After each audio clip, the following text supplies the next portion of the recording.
አዳዲስ ሀሳቦችን ካለ ባጀትን ማከለስ ይቻላል። ግን ማንኛውም ብትይዙ ባጀት ጠቅላላ ጉባኤ ሳይሰጥ በተግባር ሲፈት ወንጀል ነው ናቸው። እኛ ባለመንግስት ነው ወንጀል ነው። ለምሳሌ መንግስት ቢውለን ይችሉ ያልጸደቀውን ባጀት መስሪያ ቤት ካሪማ አባል ለምን ይስራል? ፊኩስ ለምን ፋይናንስ አካውንታንቱ በአባሉ አስፋይ ይመስላል። የመስሪያ ቤት እኮ የደም ገንዘብ የሚሰበስብ ዳህ ደግሞ መንግስት አለ። ይህን ገንዘብ መንግስት ይጠብቃል ነው ይቆጥሩ ምርቱን ወደ መስሪያ ቤት የሚያመጣው መንግስት ማለት ደግሞ መንግስት የመደበው ኮሚቴው ኢንስፔክሽን ባለው የአደራጁ መቆጣጠር አለበት። መንግስት ነው ሰው ሲሰራ ማለት ነው።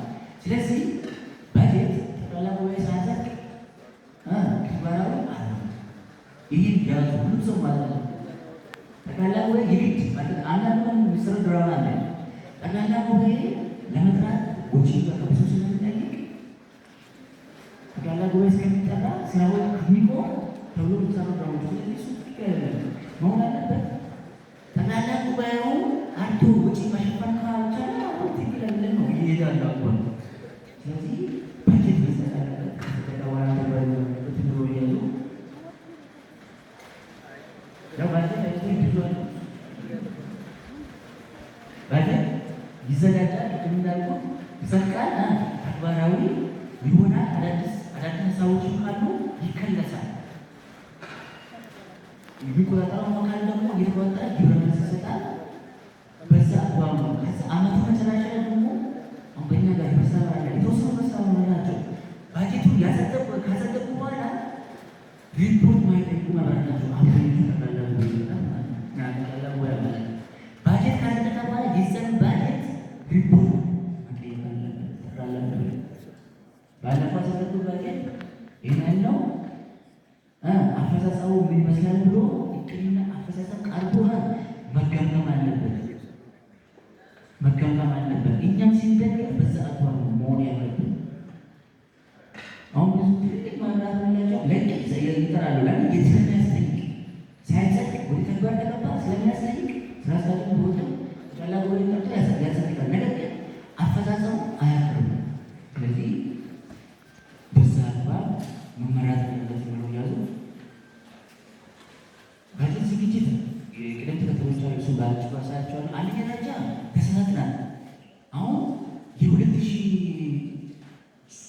ባጀት ስናዘጋጅ የ18 መገምገም ያስፈልጋል። 19 ለማዘጋጀት የ18 እቅድ አፈጻጸም ገምግመን ነው 17 ባጀት ማዘጋጀት የሚችል ሰሪት ነው። አሁን በአንጻራዊ አምና ካጠናው የሚጨመር ካለ በስንት ምክንያታዊ በሆነ አግባብ እየጨመረ ነው ባጀት የሚዘጋጀው። ስለዚህ የባለፈው ዓመት ባጀት ጠንካራ ጎንና ደካማ ጎን ይገመገማል። የባለፈው ዓመት ባጀት አፈጻጸም የነበረው ጠንካራ ጎን 1-3 ደካማ ጎን 1-3 ብለን ገምግመን ነው ቀጣይ ዓመት ባጀት ማዘጋጀት የምንችለው ያዙ።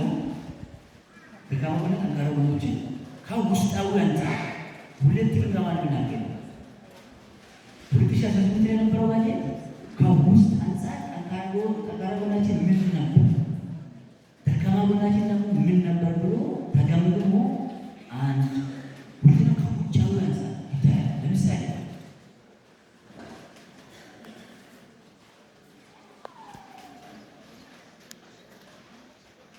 ከውጫዊ አንጻር ለምሳሌ የመስሪያ ማህበሩ በ1 ሚሊዮን ብር ገዛለሁ ያለው ንብረት ዋጋው ጊዜ ፍሌክሲቢሊቲ ስላለው ምን ሊሆን ይችላል? ዋጋው በጣም ሊጨምር ይችላል ወይ ሊቀንስ ይችላል። ስለዚህ ያለው የዋጋ ግሽበትን ግምት ውስጥ ማስገባት ያስፈልጋል። አሁን እንደነበር ቀጣዩ ምን ሊሆን ይችላል ብሎ ውጫዊ እይታን ማየት ያስፈልጋል ለባጀት።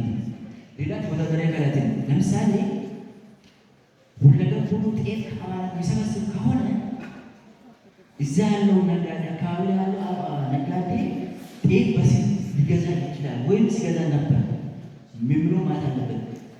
እዛ አካባቢ ያለው በ10 ሺህ ብር የሚገዛ ህብረት ስራ ማህበሩ በ8 ሺህ ብር ገዛለሁ ማን ያመጣል? ለዛ ነው የኛ ተሰራ የግቢ ተሳትፎ ዝቅተኛ ነው የሚባለው። ለምን ታስፈልገ ተወዳዳሪ አካላትን ማነው የቤት ተወዳዳሪ አካላት ብሎ ኢየሱስ ሲስብን ማጥናት ያስፈልጋል። ፕሮፌሽናል ስለዚህ ተወዳዳሪ አካላትን ከለየ ነው ማለት ውጤታማ ሊሆን ይችላል። ካልሆነ ከአባላት 1000 ኩንታል ይሰበስባለሁ ካለ እሱ በ8000 ይሰበስባለሁ ብሎ ቅድ ይይዛል። ይህ ምርት መሰብሰብ ሲደርስ ነጋዴ በ10,000 የሚሰበስብ ከሆነ ማለት ይቻላል ማለት ባጀት ሲዘጋጅ በጥንቃቄና ብዙ ነባራዊ ያስፈልጋሉ። ሌላው የመንግስት ፖሊሲ ማለት ያስፈልጋል። የመንግስት ፖሊሲ አቅጣጫው ምን ይመስላል? ከግብይት ጋር በተለይ ከግብርና ግብር ግብይት ጋር ሳኮለዱ ሲሄዱ በቁጠባ ጋር ተያይዞ ለምሳሌ የእኛ ሳኮዎች ለቁጠባ አባል ለቁጠባ ወለድ ምን ያህል ይከፈሉ፣ ባንክ ደግሞ ምን ያህል ይከፈላል፣ የተበደረው አባል ለተበደረው ገንዘብ ምን ያህል ወለድ እየከፈላል፣ ባንክ ምን ያህል እያስከፈላል የሚለው ማለት ያስፈልጋል። ለምሳሌ አባሉ ገንዘብ ሲያስቀምጥ የኛ አባል 7% ወለድ የሚከፍል ከሆነ ባንክ 10% የሚከፍል ከሆነ እኛ ጋር በገንዘብ ይከፍላል። ስለዚህ ብዙ ፖሊሲ ኢሹዎችን ማለት ያስፈልጋል። ስለዚህ በተለይ አጠራር መስራት ያለው ከፍተኛ ኤክስፐርት እንደሆነ መካከለኛ ላይ ያለው አደረጃጀት ፖሊሲ ማወቅ አለበት። ግልጽ መሳሌ በየጊዜ የሚወጡ በተለይ አዋጆች ይወጣሉ፣ ደንቦች መመሪያዎች ይወጣሉ። እሱ ይመስላል ብሎ ስለወጣ አይደለም ማየት የሚያስፈልገው ሌሎች ተቋማት ላይ ወጥተው ማየት ያስፈልጋል። ይይታል ሰፋ ካላደረገ በሰርክነት ብቻ 60 ዓመት ቆየን 5 ዓመት ምናምን እያለ ያዘው ያለ ግብ መውሰድ ለባጀት ግብ መውሰድ፣ ሶስተኛ ባጀት ማዘጋጀት፣ አራተኛ ባጀቱን መውሰድ እና ማስጠቅ፣ ከዛ በመጨረሻ ላይ ባጀት በስራ ላይ መዋልና ቁጥጥርና ድጋፍ